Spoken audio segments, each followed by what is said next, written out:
buenos días, distinguidos colegas nacionales e internacionales. En especial al doctor Pablo Mateo y el doctor Antonio Alcaraz, que nos acompañan. El día de hoy tendremos la segunda etapa de lo que podemos llamar un diplomado en cáncer de próstata metastásico hormonosensible. Para nosotros, como Sociedad Dominicana de Urología, es un privilegio convertirnos en el epicentro de una actividad de esta magnitud, sobre todo de la mano de un ponente con reconocimiento internacional como es el doctor Alcaraz. Sin más, les dejo con la palabra al doctor Pablo Mateo para que nos refresque simplemente la hoja de vida de un urólogo dominicano que reside en España, el doctor Alcaraz. Muchas gracias, Liceo. Muy buenos días a todos. Primero que todo, agradecer a Dios por permitirnos estar aquí. Gracias a Sofarma por este banquete que hoy nos seguimos dando y nos vamos a dar por las próximas semanas. Un maestro de la urología mundial.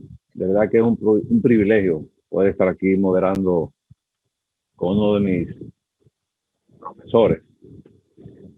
Querido, admirado, respetado. Debo mencionar, aunque no es parte del que tuve el privilegio de hacer mi fellow en trasplante y laparoscopía con el doctor Antonio Alcaraz, de verdad que me quería quedar allá, porque fue espectacular lo que viví. Con relación al currículum, podríamos pasar el día completo aquí, porque para conocimiento de todos ustedes, la hoja de vida del doctor tiene 151 páginas, lo que quiere decir que es un libro, yo creo que en el mundo de la urología no hay un urólogo que no conozca quién es Antonio, ni en Estados Unidos, ni en Europa, ni en Asia, o sea, en ningún continente hay un urólogo que no conozca al doctor Antonio Alcaraz. De manera general, sí tiene un doctorado en medicina y cirugía por la Universidad de Barcelona, un fellow en Mayo Clinic, en urooncología, es jefe de servicio de urología del Hospital Clínico de Barcelona, director de varios grupos de investigación, más de 5 grupos, autor de cientos de publicaciones internacionales y nacionales, tiene cientos de comunicaciones en congresos nacionales e internacionales. Como dije al principio, es un currículum muy largo, de verdad que nunca había tenido la oportunidad de ver un currículum tan largo con 151 páginas. Así que los dejo con un maestro de la urología, un ser humano increíble, con un gran corazón, nuestro profesor, el doctor Antonio Alcaraz. Los dejo con él.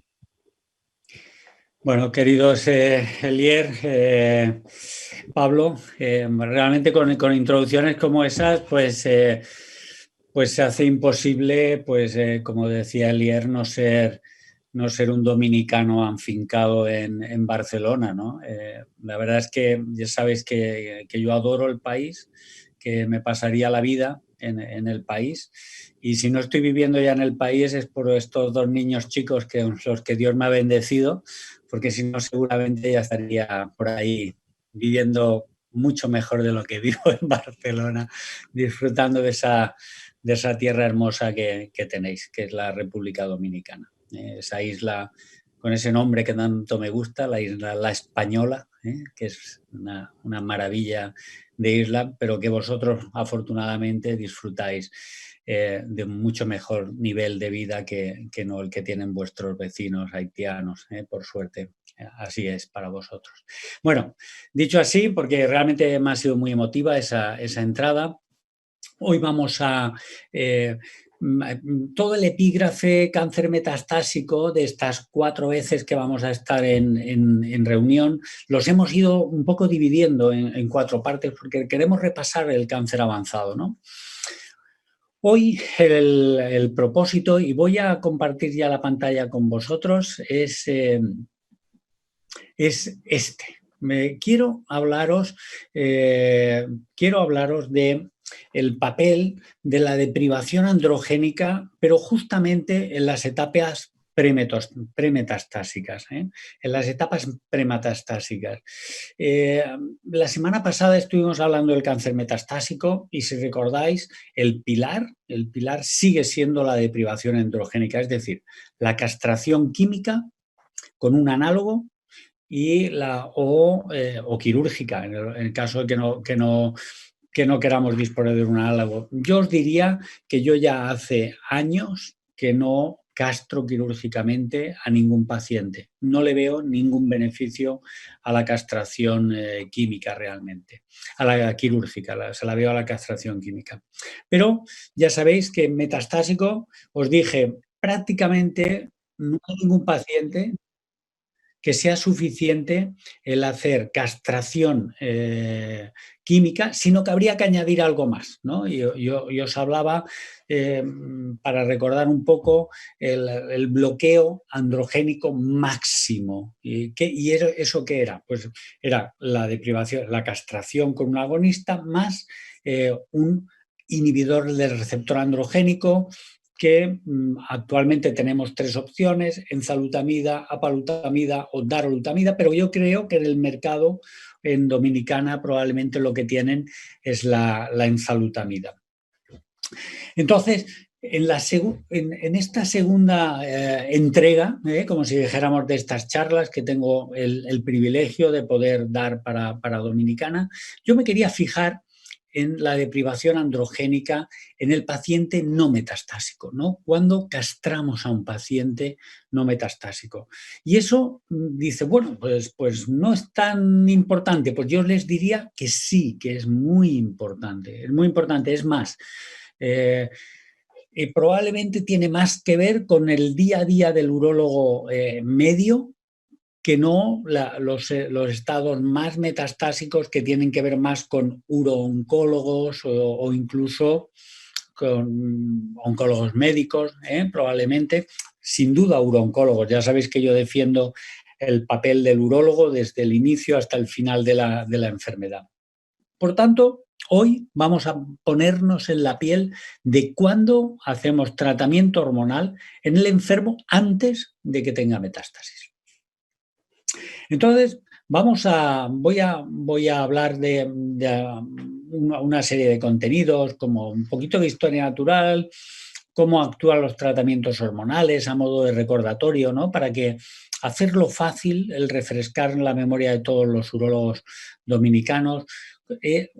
Hay un papel fundamental del tratamiento del tumor localizado de alto riesgo o localmente avanzado, el papel de cuánto bloqueo hormonal hay que dar junto a la radioterapia externa, también si hay que dar tratamientos hormonales en la prostatectomía radical y luego el gran debate, el paciente que me progresa a un tratamiento radical, a prostatectomía, a radioterapia, ese paciente que me progresa, ¿cuándo tengo que bloquearlo? O si no hay que bloquearlo hasta que sea metastásico, ¿eh? Esa es la gran pregunta. Y este último punto va ligado directamente con lo que hablaremos la semana que viene, que son esos pacientes que no tienen metástasis, pero que se han hecho resistentes al tratamiento hormonal.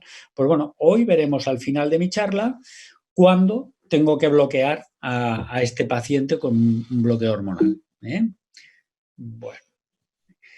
¿Cómo es la historia natural? Pues fijaros, esta diapositiva la habréis visto, no sé si cientos de veces, pero probablemente cientos de veces. Esta diapositiva la populariza Janssen con el lanzamiento de la viraterona, pero es muy interesante porque fijaros aquí que tenemos enfermo no metastásico, enfermo metastásico, y el no metastásico puede ser sensible al bloqueo hormonal, resistente, pero darnos cuenta que tenemos al inicio de la enfermedad, solemos hacer un tratamiento local y en los pacientes que progresan vamos a hacer la deprivación androgénica. Yo hoy me quiero fijar aquí, en este área, exactamente este área de la enfermedad.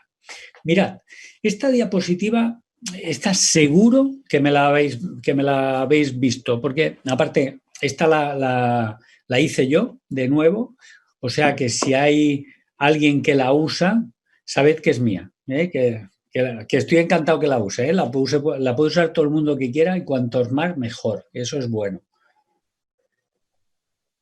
Pero fijad, ¿qué tenemos? Esto es la testosterona, la testosterona. La forma activa de la testosterona es la dihidrotestosterona, que la represento con esta forma roja. Esto es el receptor androgénico, ¿de acuerdo? Este es el receptor androgénico. Cuando se une la dihidrotestosterona al receptor androgénico, este receptor androgénico forma lo que se llama un dímero. Un dímero son dos receptores androgénicos que se unen en una única unidad y esa unidad es capaz de entrar en el núcleo. Lo gris es el núcleo de la célula, lo azul es el citoplasma de la célula, entra en el núcleo de la célula y se une, pero se une físicamente al ADN. Y al unirse al ADN produce la proliferación. Pues bien, este es el eje fundamental del crecimiento de la célula prostática, tanto la normal como la neoplásica, tanto la normal como la neoplásica. Pues bien, ¿qué fármacos tenemos nosotros? Bueno, pues ¿qué tenemos? Pues podemos bloquear la formación de testosterona. ¿Con qué? Con los agonistas de la LHRH, con los antagonistas, ¿cierto? ¿Con qué más podemos bloquear la producción de testosterona? Pues no a nivel central, lo podemos bloquear a nivel periférico, por ejemplo, con inhibidores de la síntesis. ¿Cuál es el más conocido? La viraterona.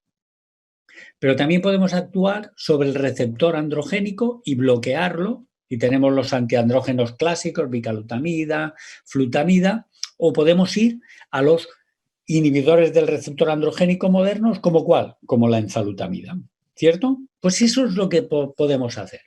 Hoy yo quiero ver el papel de los agonistas de la LHRH produciendo la supresión de testosterona. Si yo suprimo la testosterona, al final, como es fácil de entender, voy a suprimir la proliferación que se produce de la célula prostática. Este esquema, que es muy sencillo, les va a permitir entender prácticamente todo. No hay que ser biólogo molecular para entender cómo actúa la enzalutamida, la viraterona, los agonistas, los antagonistas. Es muy sencillo. Y cómo, déjenme hablar un poquito de la historia del tratamiento hormonal. Es muy sencillo. Esto escribí una vez, me pidieron un editorial para European Urology, uno de esos casi 200 artículos publicados que comentaba Pablo. Y miren, la historia es tan sencilla como que nosotros tenemos un premio Nobel, que es Huggins, a quien junto a Hodges le dieron el premio Nobel a raíz de este trabajo en el 41. Y en lo cual, y era básicamente él lo que decía, oiga, si usted suprime los andrógenos, hace regresar el tumor prostático, ¿vale? Ese fue el primer gran paso. El segundo gran paso vinieron de los estudios de los veteranos en Estados Unidos, porque esta supresión de los andrógenos se podía provocar o castrando o dando estrógenos. Pues los estudios de los veteranos lo que fueron a ver cuál era la mejor dosis de dietilestilbestrol, que era el estrógeno mejor tolerado y el que se utilizaba, y te venía a decir que 3 miligramos de dietilestilbestrol era la dosis que se debería utilizar. ¿Por qué? Porque era igual de eficaz que la de 5 y con menos efecto cardiovascular que la de 1. El gran paso fue dado por Scali. Scali también le dieron un premio Nobel. Y para vergüenza de los urólogos, ¿sabéis lo que era el doctor Scali? Era ginecólogo, Bueno, no, para vergüenza no. Es un honor tener colegas ginecólogos brillantes como el doctor Scali. Y él lo que hizo fue purificar un agonista. Y ese fue el primer paso para lanzar a los agonistas. Cuando yo era jovencito, era residente, yo vi aparecer a los agonistas. Fue una verdadera revolución. Pero eran agonistas que había que darlos en dosis diaria, que es como se siguen utilizando, por ejemplo, para estimulaciones ováricas y otros.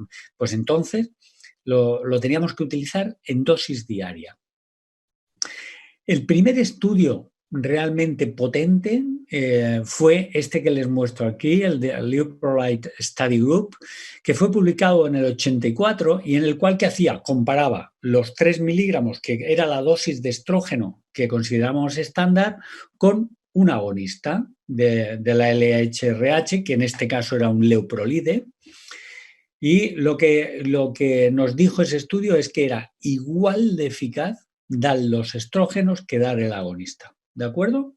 Y el quinto punto, porque luego haré algún comentario probablemente dentro de las preguntas acerca de las diferencias entre los agonistas, pues el único estudio de verdad que nos compara cara a cara dos agonistas es este que les muestro aquí, donde no había diferencias significativas, pero era un estudio a corto plazo y luego no ha habido más estudios comparativos de unos a otros. Por eso las agencias del medicamento los consideran equivalentes terapéuticos. Bueno, lo que les estoy poniendo aquí es yo cómo puedo bloquear un receptor androgénico. Bueno, pues lo puedo bloquear con un agonista, por leuprolide, o con un antagonista, por ejemplo, de Garelix. Y este es un estudio que se realizó comparándolos, dos dosis diferentes del antagonista con leuprolide. ¿Y qué es lo que nos dice? Evidentemente algo obvio, que es más rápida la respuesta de testosterona, la bajada de testosterona cuando utilizo un antagonista que no un agonista, y por tanto la respuesta de PSA va a ser más rápida, excepto si utilizo un antiandrógeno asociado, en cuyo caso es exactamente igual. Exactamente igual. Las diferencias, bueno, las diferencias básicamente son de efectos secundarios. Los antagonistas tienen muchos efectos secundarios, sobre todo a nivel local, que cuentan por el 40% de los casos, mientras que los problemas locales de los agonistas prácticamente son inexistentes. Otro inconveniente que yo pongo en mucho valor son que las formulaciones de los antagonistas son mensuales, mientras los agonistas ya pueden ser trimestrales, incluso semestrales, ¿no? Como por ejemplo el Eligard que tiene Asofarma, ¿no? Hay otras formas semestrales, como puede ser los Decapeptil, pero por ejemplo el Eligard también tiene semestral, igual que tiene los trimestrales, que son las dos formulaciones fundamentales. ¿Qué efectos secundarios tienen los agonistas? Lo sabemos todos, no son bien el efecto de los agonistas, es efecto de la castración, que puede disminuir la cantidad de masa muscular, la densidad ósea, tiene una serie de efectos secundarios que normalmente son perfectamente soslayables con el ejercicio físico. El más importante, el que más miedo da, probablemente hoy no sea tan importante el tema, porque yo lo que les voy a plantear durante el día de hoy pues son bloqueos hormonales de entre 6 meses y 2 años, que es muy llevable, pero sobre todo a más largo efecto son los efectos cardiovasculares, ¿no? Y sabemos que hay un aumento, una mayor incidencia entre un 10-20% de efectos cardiovasculares en estos pacientes. ¿Quiere decir eso que no vamos a utilizar agonistas? Obviamente sí, vamos a utilizar agonistas, pero vamos a aconsejar a nuestros pacientes pues tener un muy buen control de su tensión, un muy buen control del colesterol y hacer sobre todo ejercicio físico. Este es una editorial pues, que yo escribí hace 12 años en European Urology y donde hacía un poco revisión de las indicaciones de los agonistas. Y ya decía, en ese momento prácticamente todo era enfermedad metastásica. Y decían, no, señores, es que hay mucho por delante. Antes de la enfermedad metastásica hay mucho por delante donde podemos actuar, ¿no? Y eso es lo que yo quiero recibir hoy. Mi primera pregunta, vamos a preguntar a la audiencia ¿qué tratamiento prefiere para hacer una deprivación androgénica en un paciente no metastásico que no ha recibido tratamiento hormonosensible, ¿no? ¿Cuál sería? ¿Los agonistas de la LHRH, los antagonistas de la LHRH, la castración quirúrgica o ninguno de los anteriores, ¿no? Podrían ser los antiandrógenos, como alguna opción diferente a las anteriores. Así que podemos ir votando y ahora pues tenemos un ratito para si ha habido alguna pregunta, queréis hacer algún comentario y si no yo pues haré algún comentario. Adelante, ya pueden votar.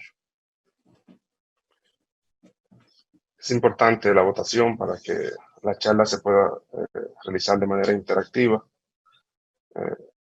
La idea es todos mejoremos en estos temas y la mejor manera es interactuando. El doctor espera que todos participemos.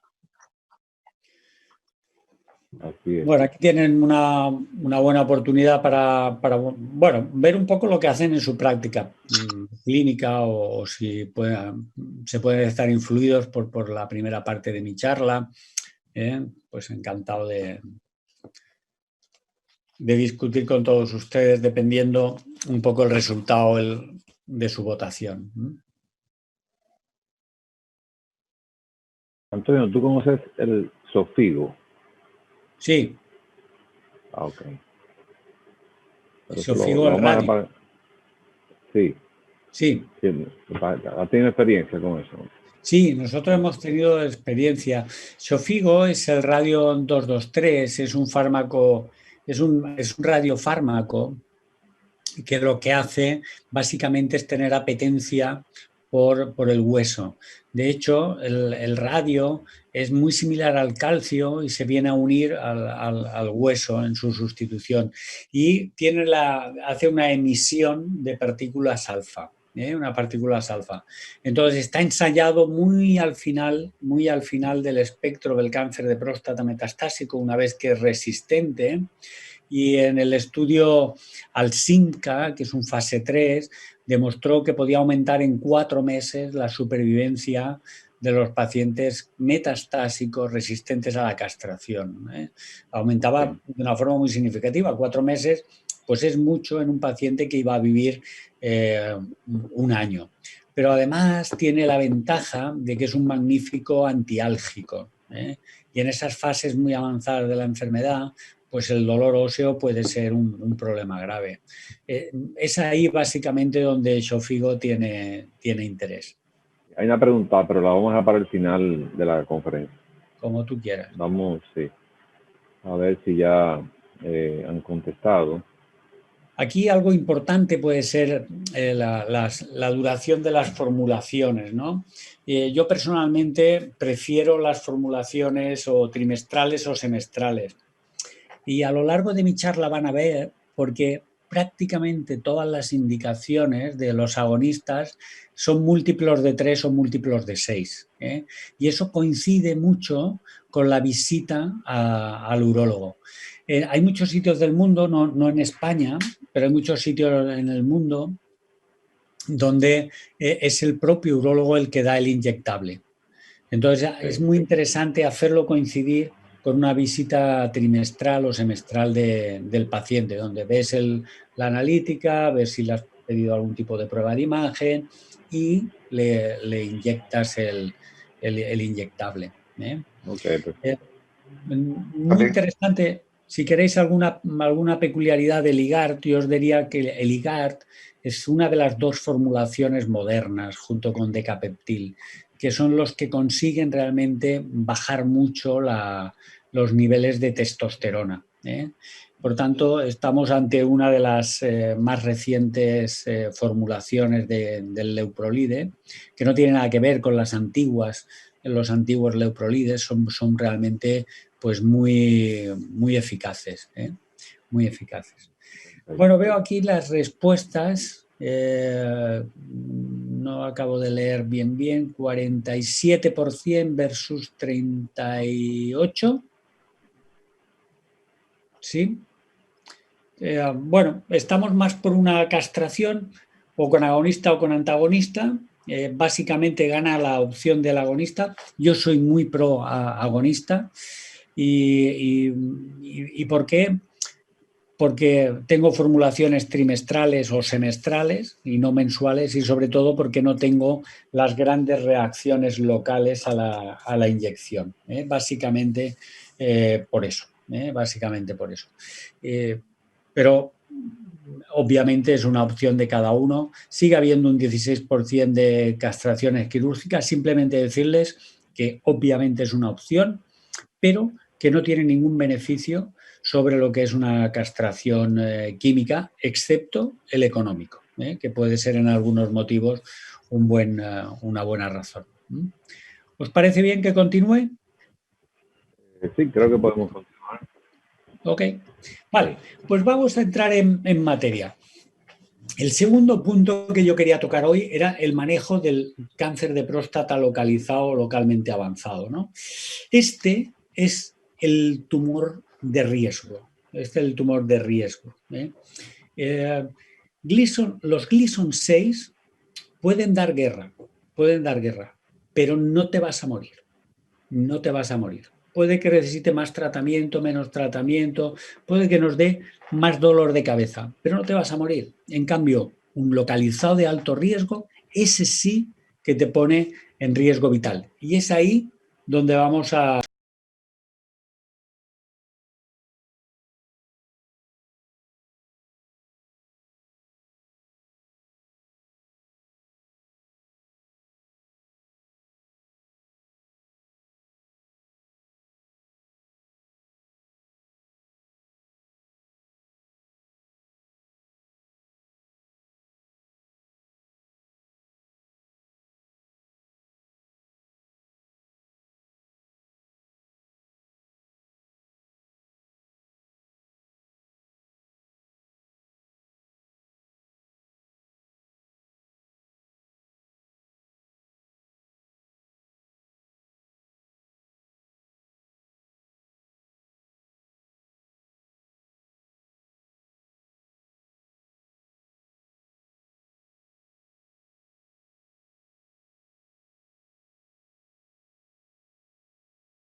O tengo enfermedad visceral. Pues bien, si cumplías 2 de las 3, eras alto riesgo.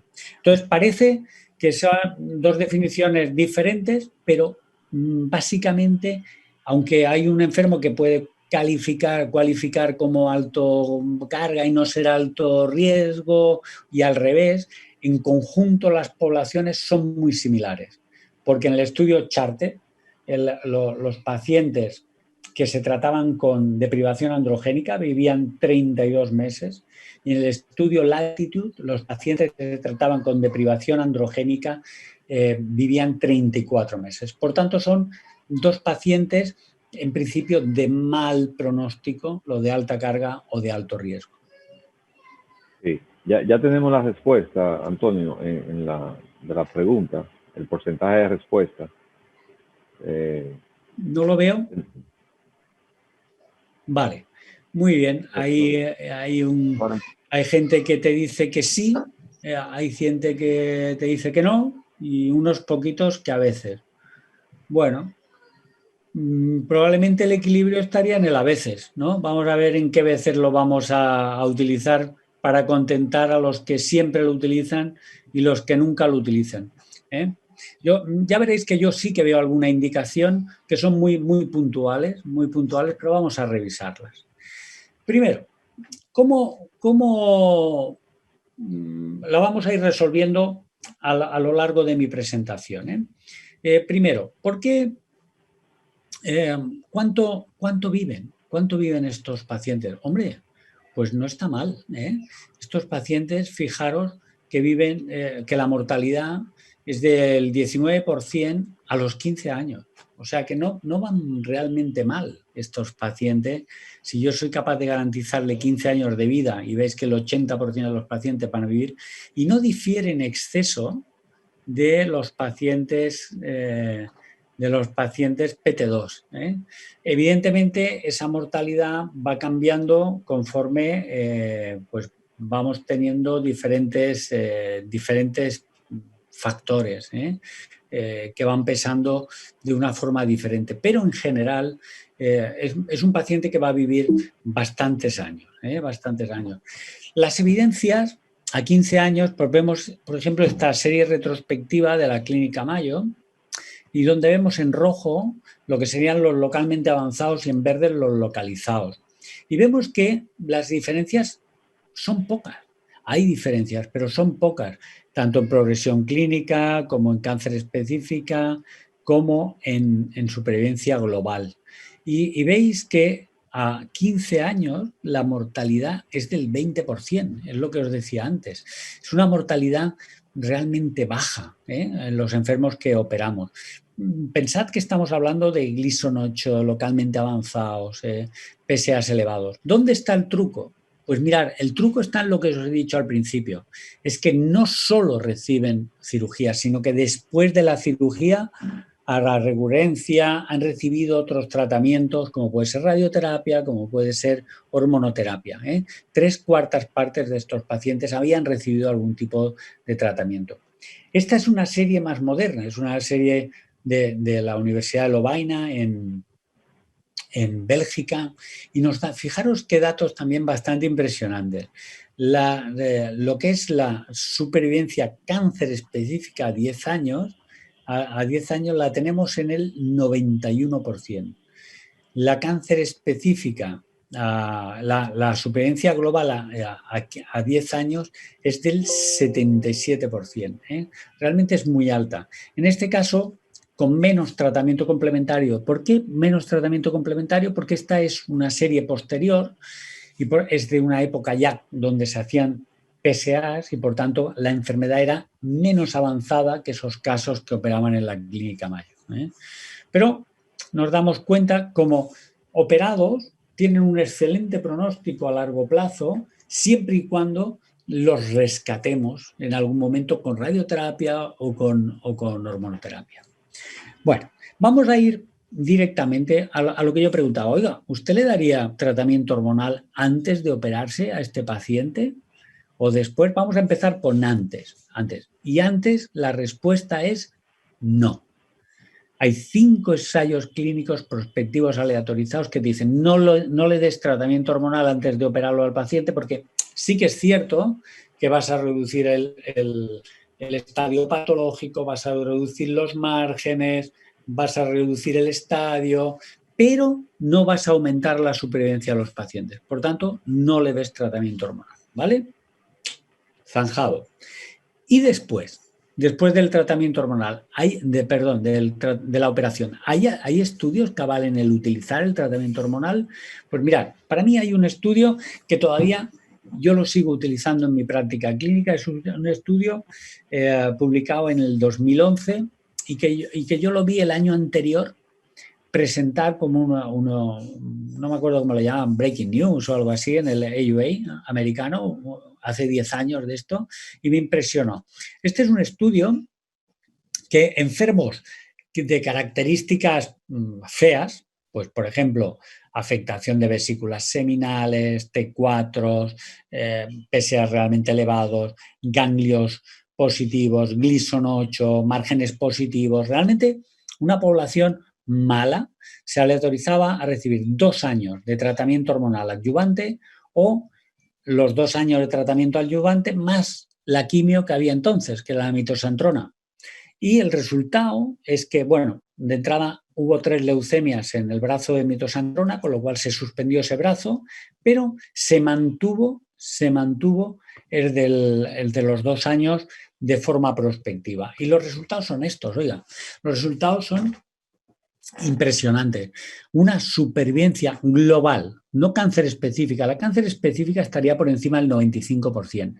A los 10 años, pues estamos hablando de prácticamente global del 85-90%. Es una barbaridad, es una verdadera barbaridad. Esto es lo que tenemos. Y ahora, eso que he hecho es una trampa, es inaceptable metodológicamente, pero solamente se lo pongo para que vean que la radioterapia, este es el estudio de la RTC, que se daba radioterapia o radioterapia con 3 años de tratamiento hormonal. Pues bueno, la cirugía con 2 años de tratamiento hormonal, ven que no es peor que la radioterapia con 3 años de tratamiento hormonal. No son comparables, poblaciones diferentes, esto que yo hago no se puede hacer, pero simplemente les doy una idea de que la cirugía no parece peor que la radioterapia en este caso. Luego existen algunas discusiones en cuanto es el beneficio que yo le puedo dar a esa cirugía con el tratamiento hormonal y no queda claro. Ven que hay algunos que son improved y otros que son not improved. Por tanto, no queda claro si hay un aumento de supervivencia global, pero probablemente no estamos dañando a nuestros pacientes. Déjenme ver, para zanjar este tema del localmente avanzado, en el cual he dicho radioterapia más 1 año y medio, 2 años de tratamiento hormonal, cirugía y en determinados casos de muy mal pronóstico, darle 2 años de tratamiento hormonal adyuvante puede tener sentido, pero fíjense en este estudio. No sé si conocen al doctor Zelewski. Doctor Zelewski fue durante muchos años, ahora está jubilado, el jefe del servicio de oncología radioterápica del Memorial de Nueva York. Y publica estos datos. Estos datos vienen a ser cómo van estos pacientes y el riesgo de metástasis después de prostatectomía radical. Les estoy seleccionando solamente los enfermos de alto riesgo tratados con radioterapia o tratados con cirugía. Estos son los resultados. Se triplica el número de casos que desarrollan metástasis a 8 años de los pacientes tratados con radioterapia respecto a los tratados con cirugía. ¿Quiere decir eso que es mejor la cirugía a la radioterapia? No, pero créanme que no es peor. Créanme que no es peor. Bueno, de todas formas, tenemos recurrencias bioquímicas. Eso es algo que sabemos que las vamos a tener y en el alto riesgo ya veían que si solamente era cirugía o radioterapia, pues el 50% la iban a presentar a los 2 años, 2 años y medio a presentar, ¿no? Es algo frecuente, pero tenemos recurrencias bioquímicas también incluso en Gleason 6, cosas que nos cuesta a veces asumir. Oiga, ¿y cómo que tengo una recurrencia bioquímica cuando los márgenes son negativos? Bueno, las hay. Lo que pasa es que la trascendencia de una y de otra no tiene nada que ver. La de un Gleason 6 nos preocupa muy poco. La de un alto riesgo nos preocupa y mucho. Nos preocupa mucho. Entonces, ¿qué tenemos que hacer con esto? Bueno, lo primero que tenemos que hacer es, oiga, si tengo una recurrencia bioquímica, ¿cómo la diagnostico? Yo tengo un PSA ahora de 1 o de 0,5 o de 2 después de haberme operado. O me ha aumentado sobre el nadir de la radioterapia en más de 2 puntos, ¿no? Por tanto, estoy en recurrencia bioquímica. Pues bien, sabemos que realmente la gammagrafía ósea y el TAC son muy pobres para diagnosticar las recurrencias bioquímicas. Son prácticamente inútiles, son muy bajas. ¿Qué es lo que realmente está cambiando nuestra forma de actuar? Bueno, los PET scan, y las resonancias magnéticas son lo que más nos está dando una información interesante. El que, no sé, en Dominicana si lo tienen, yo supongo que sí, porque Dominicana suele importar muy rápido toda la tecnología. Por ejemplo, nosotros en España estamos ahora luchando porque nos aprueben el PSMA. Utilizamos Colina, pero PSMA, pero lo que hay que utilizar es PET-PSMA. PET-PSMA. Entonces, esto es las ratios de diagnóstico, ¿eh? Y nos vemos que por encima de 0,4 prácticamente podríamos diagnosticar cualquier recurrencia, ¿eh? Y incluso con niveles por debajo de 0,20 se podrían llegar a hacer. Esto probablemente es un poco extremo en lugares de alto volumen, con los mejores expertos, pero yo les diría que cada vez nos vamos aproximando más a esto y sí que les diría que con unos niveles por debajo del 0,5 la posibilidad probablemente en cualquier lado no sea del 80 y tantos por ciento, pero sí que debería ser al menos del 50%. Bueno, nos da pues una gran sensibilidad. La resonancia también nos puede ayudar en mucho si no disponemos de un PET-PSMA a localizar este tipo de recurrencias. ¿Qué podemos hacer ante una recurrencia? Bueno, si nosotros disponemos de un PET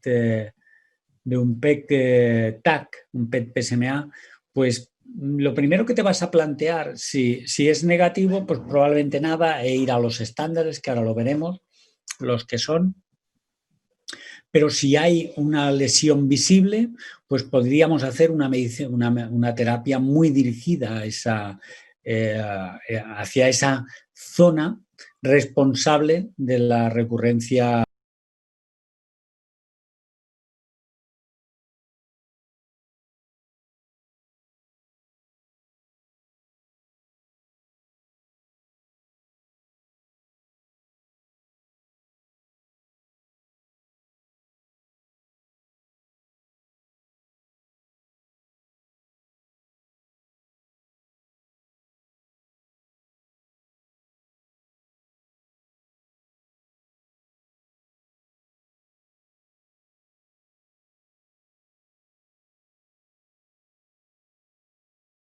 Bioquímica, hacia esa zona de recurrencia bioquímica. A ver, bien. ¿Cuál es el estándar? El estándar de estos pacientes es, vamos a ir a la cirugía primero, es la radioterapia. Si nosotros no vemos ninguna imagen, el PET-PSMA, lo que hay que hacer es radioterapia. No hay más dudas. Si la vemos, probablemente nos podríamos plantear un rescate quirúrgico o radioterapia, pero más dirigida sobre esa zona en concreto. Si no, radioterapia. Claves de esa radioterapia. La dosis tiene que ser superior a los 68 Grays total y es mejor si irradiamos con PSAs bajos. Cuanto más bajo el PSA, mejor. Por eso es tan importante poder utilizar PET-PSMA porque son muy sensibles incluso con estas dosis bajas de PSA. Que espero que esto se entienda bien. Y vemos que cuanto más bajo es la dosis de irradiación, perdón, de PSA, mejores son los resultados de quedarnos libres de enfermedad. De manera que 2/3 partes de los pacientes se quedan libres de enfermedad si somos capaces de irradiarlos por debajo de 0,5 y esto pues es más o menos del 50% si el PSA ya es de 1. Ahí también hay factores que influyen como el Gleason, mejores resultados en Gleason 6, pero resultados en Gleason 8 o más. Vale, les comentaba antes, oiga, y por qué en los PET-PSMA, si yo veo una captación en un ganglio en específico, me abre paso esto a una recurrencia, a intentar hacer la exéresis de ese ganglio, hacer una linfadenectomía de esa zona. Eso es algo que a veces nos planteamos, especialmente en tumores de bajo riesgo o un riesgo intermedio en el cual decidimos no hacer una linfadenectomía. Si vemos una captación, vamos a hacer la linfadenectomía. O incluso en pacientes que habíamos hecho linfadenectomía, en hacer un rescate quirúrgico sobre esas lesiones. Incluso somos capaces de marcar esos ganglios de alguna forma para ir a recuperarlos. De todas formas, aquí hay que ser muy cuidadoso y seleccionar solo enfermos que no tienen un gran riesgo de enfermedad más allá de la pelvis, ¿no? ¿Quiénes son esos? Hombre, pues hay una serie de criterios, pero el típico enfermo sería un Gleason 7 o menos, PSAs no excesivamente altos, velocidades de doblaje lentas. Ese es el típico paciente que se beneficiaría de un rescate local, que tengan máximo 3 captaciones en el PET-CAM, que no tengan un PSA muy elevado. Pues todas esas cosas son las que realmente tienen importancia. ¿Qué más cabría plantearse ante una linfadenectomía rescate? Pues bueno, cabría plantearse irradiar encima de esa linfadenectomía. Eso yo lo he hecho. Yo he hecho rescates. Primero deciros que he hecho rescates linfáticos y que 2 de cada 10 pueden quedar libres de enfermedad. Y de algún rescate linfático, luego a mí me gusta irradiar sobre esa cadena linfática. ¿Por qué? No está demostrado que aumentemos la supervivencia, pero sí aumentamos el tiempo a la recurrencia. Y creo que es importante.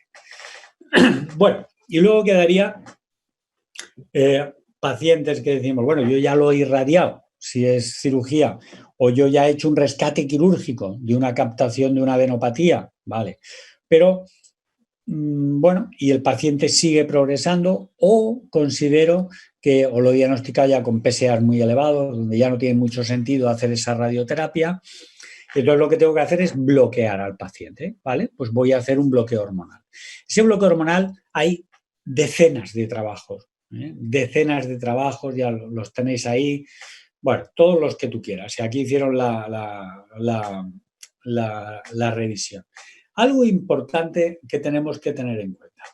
Cuando yo hago terapia adyuvante, radioterapia de rescate, ¿tengo que hacer tratamiento hormonal? La respuesta es sí. La utilización de 2 años de bicalutamida aumenta la supervivencia.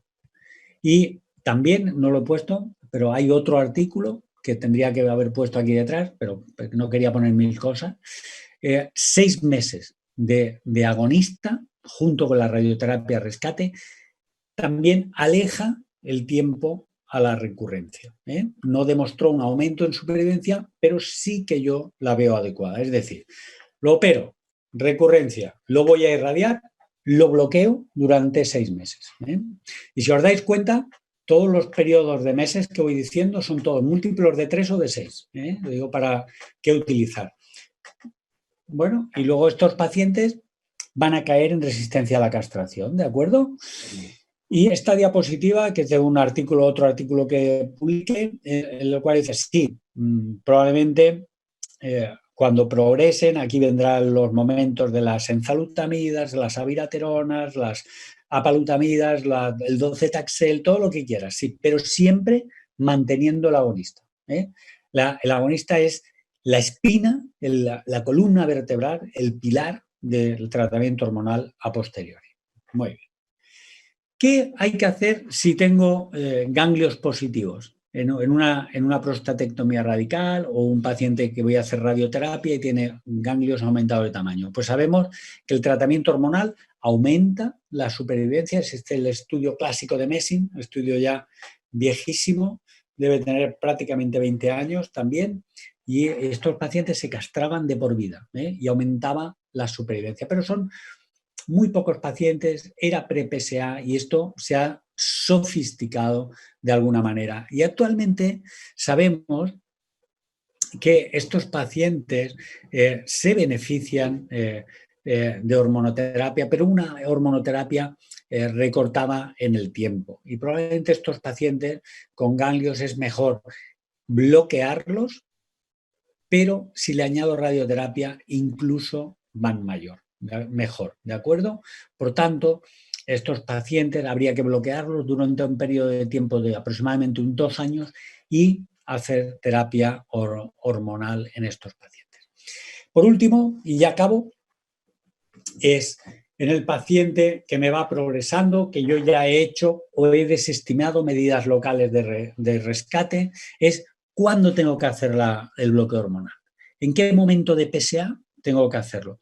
O si tengo que esperar al desarrollo de metástasis. Pues esto, que es del siglo pasado, ya fijaros que no está mal, sacar aquí cosas del año 97, saco ya algún artículo 97, ya nos lo decía los británicos en sus estudios, ya nos lo decían, oiga, el hacer un bloqueo hormonal tanto en enfermo metastásico como en el no metastásico mejora tanto la supervivencia por cáncer como la supervivencia global. Por tanto, mejor temprano que tardío. En lo que yo les conté la semana pasada, ven que también es verdad, y en lo que les contaré la semana que viene, o creo, verán que sigue siendo verdad, que sigue siendo importante. Para mí, el trabajo más trascendente a la hora de decidir cuándo voy a bloquear a los pacientes es un ensayo que no es exactamente el mismo escenario del paciente que progresa. Estos son pacientes que no reciben nada más que tratamiento hormonal y se decide en qué momento utilizarlo. Es un estudio europeo, que el primer firmante es el gran Urs Studer, que es probablemente uno de los urólogos del quien más he aprendido y a quien más he admirado. Pues es un estudio que se randomizaban 1000 pacientes a recibir tratamiento hormonal de entrada al diagnóstico o al desarrollo de metástasis. ¿Y qué nos dice este estudio? Bueno, lo primero que nos dice es que van mejor, de nuevo, de un bloqueo hormonal temprano. ¿Vale? Perfecto. ¿Qué más nos dice? Que a los 3 años no hay diferencia. Por tanto, pacientes con mala expectativa de vida, probablemente no hay que bloquearlos. No hay que bloquearlos, hay que dejarlos tranquilos. En cambio, a los 5 años ya hay diferencias. Si nosotros prevemos que el paciente va a tener una expectativa de 5 años, mejor bloquearlo. Pero además tenemos cosas muy interesantes. Muy interesantes. Y es que los pacientes que más se beneficiaban eran los que tenían una velocidad de doblaje de PSA menor de 1 año o los que tenían PSA por encima de 50 o por encima de 20 si eran menores de 70 años. Es decir, probablemente si ya el PSA me sube de 20, me sube incluso de 50 seguro, voy a ponerle un tratamiento hormonal. Y la otra pieza muy importante de información viene de Estados Unidos, del doctor Mole, que en su serie de 5.000 prostatectomías radicales con 1.300 recurrencias bioquímicas, de ellos una cuarta parte recibieron tratamiento temprano y 3/4 partes recibieron tratamiento diferido cuando hacían metástasis. ¿Y qué conclusiones saca? Lo primero que saca es que hay 2 factores pronósticos importantes. Si tú tenías un tumor indiferenciado, 8 o más, o si tu velocidad de doblaje era menor de 1 año. Igual que Urs Studer, exactamente igual, ¿cierto? Y lo que te dice, fijaros, es que early, temprano, mejor que tardío. Early, temprano, mejor que tardío. Y te establece un criterio que probablemente no hay que esperar a los 20, sino ya con PSAs de 10, incluso de 5, te vas a beneficiar de utilizar ese tratamiento temprano. ¿Por qué? Porque retrasas la instauración de metástasis. ¿Sí? La conclusión. Yo sigo prefiriendo el análogo a las antagonistas, a la castración quirúrgica. Es fundamental utilizarlo en la radioterapia. Opcional en periodos cortos de 2 años post cirugía en esos enfermos de muy alto riesgo. Creo que es muy importante seleccionar bien estos pacientes que van a recibir el bloqueo hormonal. A la progresión, ya han visto que hay numerosas circunstancias en las que vamos a emplear en la deprivación androgénica, rescate post-cirugía, rescate post-radioterapia, a la progresión tras tratamiento local. Los agonistas, cualquiera, trimestral, cualquiera semestral, se adapta muy bien a esos periodos de 6 meses, de 12 meses, de 18 meses, 24 meses, y va junto con la visita de los pacientes, ¿no? De manera que, bueno, yo creo que el tratamiento hormonal, al cual está muy acostumbrado el urólogo, lo que tenemos que hacer es utilizarlo bien. Utilizarlo bien. Y si lo utilizamos bien, pues podremos prolongar la vida de nuestros pacientes. Muchísimas gracias por su atención. Quedo pendiente de las preguntas que tengan. Sí, bueno, Antonio, tú tenías una pregunta o hiciste una pregunta con relación al PET. Sí lo tenemos ya hace unos meses. Y con relación a algo que tú acabas de comentar, que tenemos dos escenarios en este tipo de pacientes, que es el paciente que debuta como metastásico M1 y tenemos otro escenario que es el paciente que es recidiva, que ya fue tratado. Simplemente un comentario. Pero la otra pregunta que quería hacerte, en este tiempo de pandemia, ¿has tenido alguna experiencia en un paciente que evidencia que tiene un cáncer de próstata metastásico, pero que a este paciente no se le ha hecho una biopsia? ¿Has tenido ese caso de ese paciente que han tenido que tratarlo sin una biopsia de próstata? No, no, Pablo, la verdad es que no. Yo es que soy... no me gusta nada lo de tratar pacientes sin biopsiar, porque creo que te quedas con una falta de información muy importante. E incluso en tiempo de pandemia hemos sido capaces de poder biopsiar a estos pacientes, ¿no? Es cierto que hemos visto retrasos de tratamientos.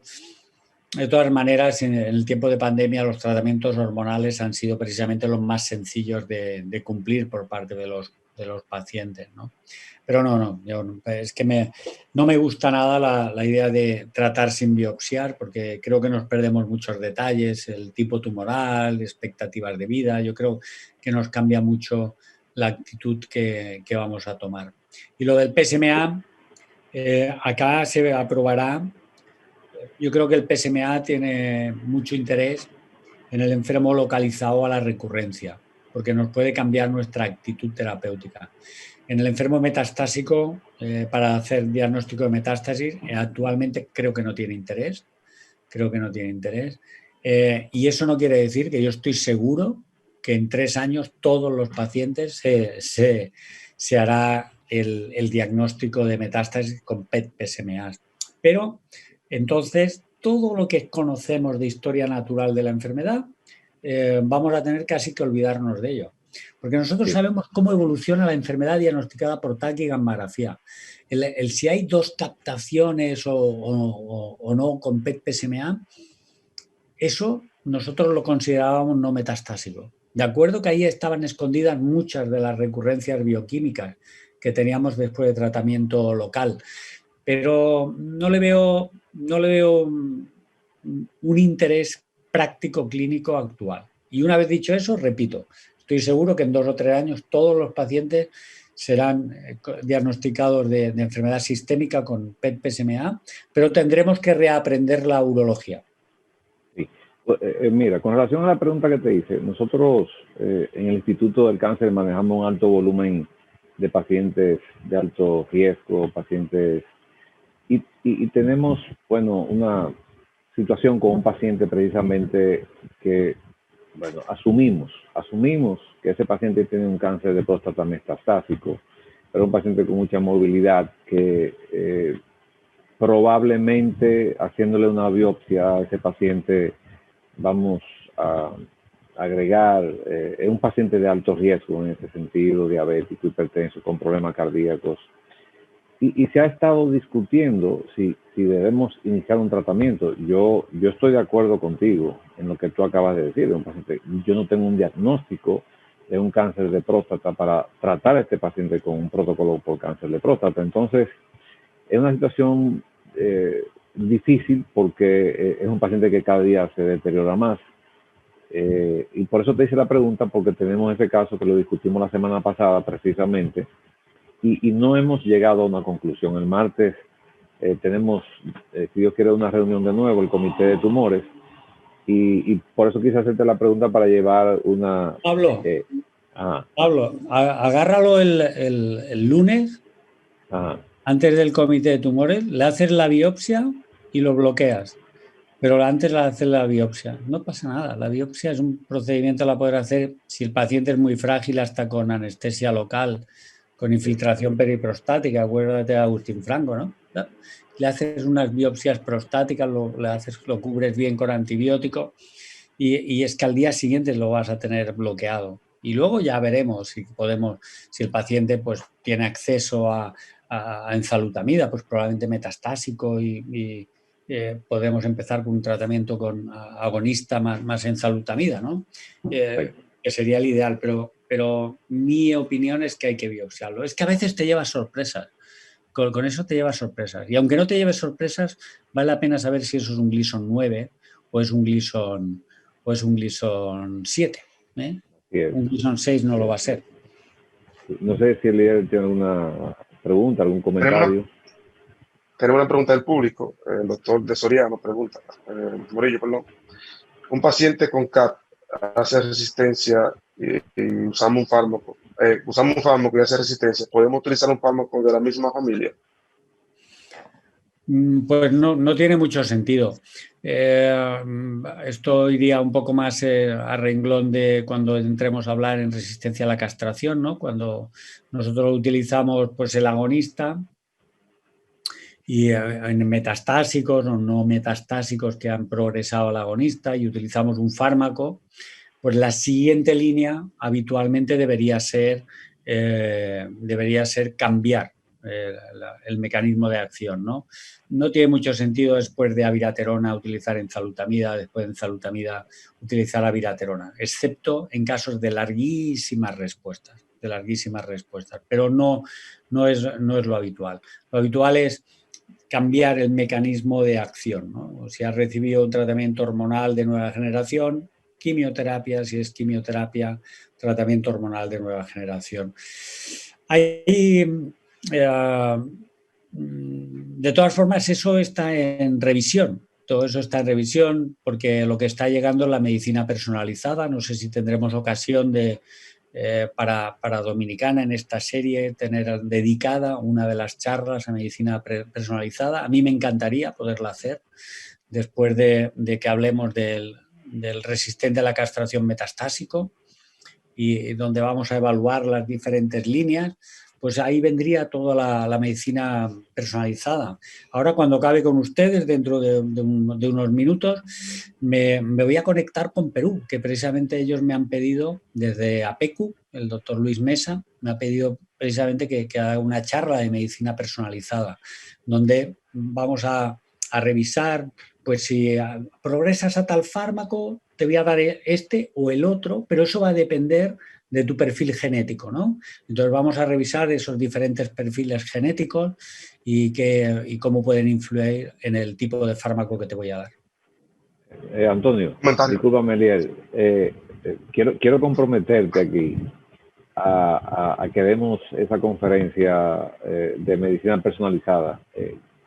Tú me haces saber qué fecha te conviene y lo para yo entonces programarlo aquí a través de la fundación, porque creo que sería muy interesante llevar esos conocimientos a los colegas. Esa es una charla que mucha gente diría, hombre, pero ¿cuánto de práctico hay ahora en todo eso? Y yo le diría, ya hay cosas prácticas, ya tenemos cosas prácticas, por eso creo que es de interés, pero es que se está abriendo la puerta a una verdadera revolución en el manejo de estos pacientes, una verdadera revolución. Por tanto, yo estaré encantado de que podamos hacer esa charla para Dominicana. Me pondré en eso entonces. Okay. Elier, te paso la palabra. Sí, un comentario, doctor Alcaraz. Dime, Elier. En este país hay extremos, tenemos mucha tecnología, como usted mencionó anteriormente, pero tenemos pacientes que no tienen acceso a la seguridad social. Lo sé. Entonces, lamentablemente, la castración quirúrgica en nuestro medio sigue siendo una opción muy viable. Yo sé que usted no es un abanderado de la misma, pero por acá todavía debe ser una opción. Yo lo entiendo, ¿eh? Yo lo entiendo, ¿no? Yo vivo en este mundo, yo soy un tío muy terreno, ¿eh? Yo toco de pies en el suelo, yo sé que hay pacientes que no tienen acceso a determinados fármacos y ahí me parece una opción. Pero fíjate que en todo lo que hemos hablado hoy, que eran periodos de, pues hablábamos, no sé, ante la recurrencia radioterapia, 6 meses, como ayudante a la radioterapia, 1 año y medio, como ayudancia a la cirugía en determinados casos, 2 años. Hombre, da mucha pena el castrar a un paciente de por vida con todos los efectos secundarios que eso tiene, ¿no? De cara ya a enfermedad metastásica y tal, bueno, pues ahí totalmente más en línea, ¿no? Pero te diría que es lo mismo de una forma que de otra, ¿eh? Que no... ahí estamos ante lo que comentaba antes, la toxicidad económica, ¿no? Que para algunos pacientes puede ser absolutamente insalvable. Es así. Bueno, te había preguntado acerca de una pregunta que ya creo que se contestó, pero te la voy a repetir de nuevo. Es el doctor Diego Rafael Sánchez. Dice que si tiene alguna experiencia con Xofigo y si cree que el urólogo puede indicarla. Sí, hombre, Xofigo y tanto que puede indicarla. Mira, Xofigo es un fármaco absolutamente fácil. Absolutamente fácil. Es un fármaco endovenoso que hay que darlo en hospital de día, pero que no tiene apenas efectos secundarios, muy poquitos efectos secundarios, muy poca toxicidad hematológica, a diferencia de otros radiofármacos que habíamos tenido previamente, como que eran emisores betas, como el estroncio, como el samario, que no tienen nada que ver con el radio, emisor alfa. Se utiliza habitualmente 6 instilaciones, una mensual, y es un fármaco muy, muy sencillo de utilizar. ¿Y en quién se puede utilizar? Pues mira, antes cuando me preguntaban, oye, después de tratamiento hormonal, ¿le puedo dar algo de la misma familia? Yo te diría, pues no. Probablemente si el paciente puede llevar docetaxel, lo normal sería darle docetaxel, ¿no? Después de Enzawabi. Pero ¿y si el paciente no es capaz de recibir docetaxel porque no tiene salud suficiente para recibirlo? Pues aquí tiene una excelente opción, que es el Radio 223, que lo puedes utilizar y eso ya te digo que no es que sea sencillo, es más que sencillo. Quedan 2 preguntitas todavía. Dale, que me voy para Perú. Un maestro de la radio, el doctor Ivo Rodríguez, pregunta, un paciente de presentación con enfermedad metastásica de entrada, con extraordinaria respuesta al bloqueo, ¿usted pensaría en un tratamiento local de cirugía o radioterapia? Luego de esa respuesta, ¿cuáles serían las posibles indicaciones? Bueno, esa es la primera. Una maravillosa respuesta. La semana pasada me refería a ese tema, era enfermedad metastásica, y yo dividía claramente alto y bajo riesgo, alto y bajo volumen o alto y bajo riesgo. En enfermedad oligometastásica, con menos de 5 metástasis, 4 o menos, se ha demostrado de una forma, poniendo los datos juntos de 2 grandes estudios, el estudio ORRAT y el estudio STAMPEDE, una de las ramas de STAMPEDE, de las 10 ramas que tiene, pues una de ellas, ¿no? Y se ha visto que en esos enfermos oligometastásicos aumentábamos la supervivencia si tratábamos el tumor primario, ¿sí? Y eso, con el tratamiento de esos 2 ensayos clínicos fue la radioterapia.